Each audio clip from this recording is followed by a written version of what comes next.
let's make clear, what we're talking about on the TikTok legislation is not getting rid of TikTok. And there's a lot of creativity. I appreciate the fact that social influencers make their money off of this.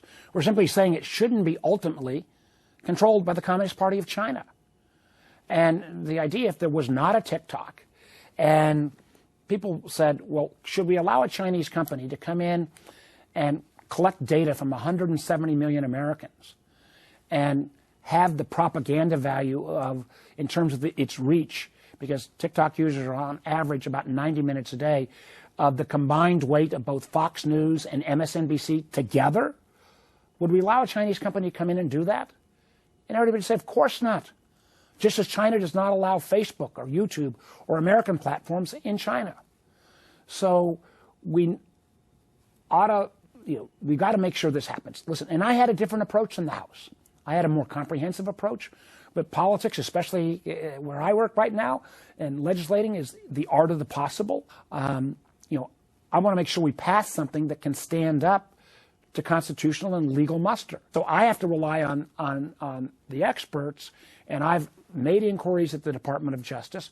I know that the House sponsors spent a lot of time working with the Department of Justice before their bill passed, with 352 votes, by the way, overwhelming. If there's a way that we can tighten this up to make sure it passes legal muster, I'm open to that. I'm also open to the idea that this may take, to have this transaction take place, might take more than 6 months, the timeline that was put in the House. I'm open to that. I do wish we would have a broader framework, frankly, because just as we saw with the Kaspersky Russian software company, Huawei, the Chinese telecom company, which, by the way, we're now spending taxpayer dollars to rip out that equipment because we didn't take the national security concerns seriously enough. We've now got TikTok. There will be other technology companies coming from China and Russia and ultimately Iran that we just need to have a legal framework. Those companies ought to have a day in court. They ought to have a full legal process.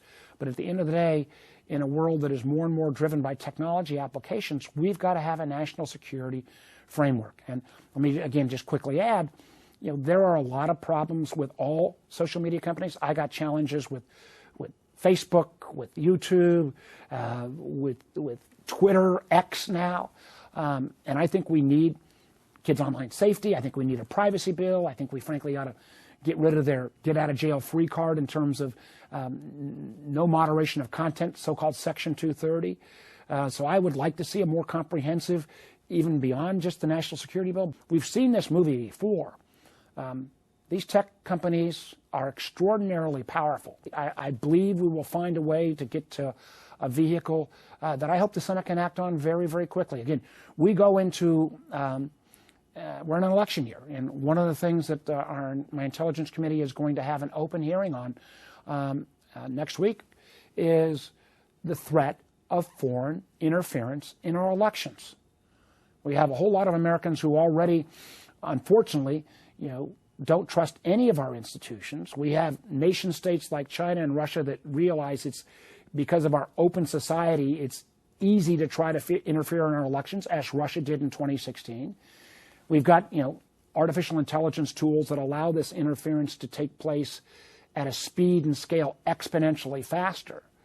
If we don't put some protections in place, and part of that would be, taking the ultimate propaganda machine, TikTok, 170 million Americans, 90 minutes a day on that platform, and say, it ought to be, at the end of the day, under American or British or Canadian or Brazilian, anyone other than a nation state that is shown with its authoritarian tendencies, that it will do anything to change its stories to meet the CCP's propaganda goals, then we would be foolish. We got to get it done.